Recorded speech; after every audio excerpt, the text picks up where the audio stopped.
भगवान विष्णु के पंचम अवतार वामन अवतार की संपूर्ण कथा। सृष्टि के उस काल में जब देवता और असुरों के बीच संतुलन बिगड़ चुका था, तब धर्म की डोर एक बार फिर डगमगाने लगी।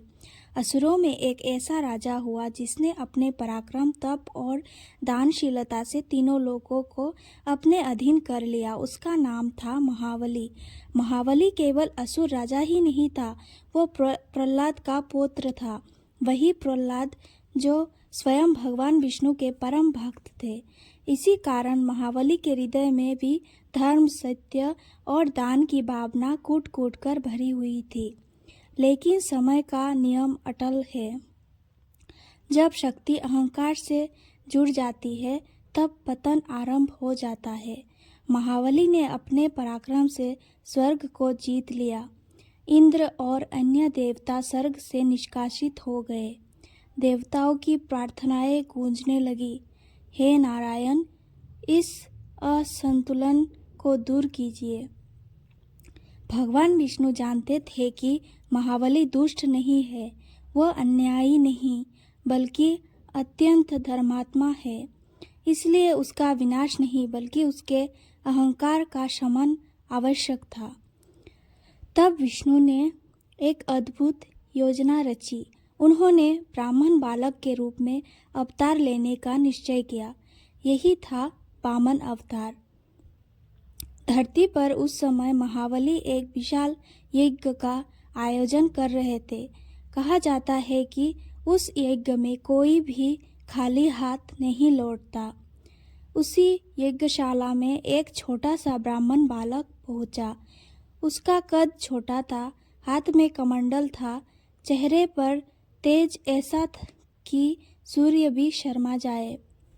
बालक ने मधुर स्वर में कहा, राजन, मैं ब्राह्मण हूँ, मुझे दान चाहिए। महाबली ने उसे स्नेह से देखा। वत्स, जो चाहिए मांगो, स्वर्ण, भूमि, गाय, हाथी सब दूंगा।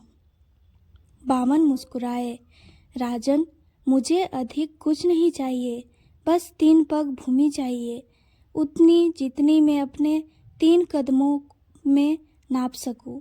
सभा में हंसी फैल गई। इतना छोटा बालक और 3 पग भूमि। परंतु महाबली गंभीर हो गए। वे दान देने से पीछे नहीं हटते थे। उसी समय उनके गुरु शुक्राचार्य ने उन्हें रोका। उन्होंने पहचान लिया था कि यह साधारण बालक नहीं, स्वयं विष्णु जी है। राजन, यह छल है, यह वामन नहीं, नारायण है। यदि तुमने दान दे दिया तो सब कुछ खो दोगे। महाबली क्षण भर रुके, फिर बोले, यदि स्वयं भगवान मुझसे दान मांगने आए हैं तो इससे बड़ा सौभाग्य क्या हो सकता है। वचन से फिरना पाप है। और जैसे ही जल अर्पण किया गया, तभी वामन का रूप बदलने लगा। बालक बढ़ता गया और देखते ही देखते उसने त्रिविक्रम रूप धारण कर लिया। पहला कदम रखा, पूरा पृथ्वी लोक नाप लिया। दूसरा कदम उठा, स्वर्ग और आकाश भी उसके चरणों में समा गए। अब तीसरे कदम के लिए कोई स्थान शेष नहीं था। वामन ने शांत स्वर में पूछा, राजन, अब तीसरा कदम कहाँ रखूं? महाबली समझ चुके थे। उन्होंने सिर झुका दिया और कहा, प्रभु, मेरा सिर आपके चरणों के लिए समर्पित है। वामन ने तीसरा कदम महाबली के मस्तक पर रखा और उसी क्षण महाबली पाताल लोक में चले गए। लेकिन यह कोई दंड नहीं था।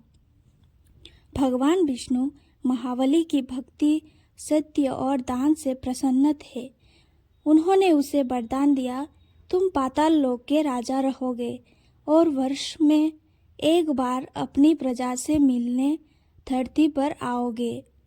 यही कारण है कि आज भी केरल में ओणम पर्व मनाया जाता है, महाबली के आगमन की स्मृति में। वामन अवतार हमें यह सिखाता है कि अहंकार चाहे देव का हो या असुर का, उसका अंत निश्चित है। और जो अपना सिर प्रभु के चरणों में झुका दे, वही सच्चा विजेता है। इस प्रकार भगवान विष्णु ने बिना युद्ध, बिना रक्तपात, केवल बुद्धि और धर्म से तीनों लोकों में संतुलन स्थापित किया। यही था भगवान विष्णु का पंचम अवतार, वामन अवतार।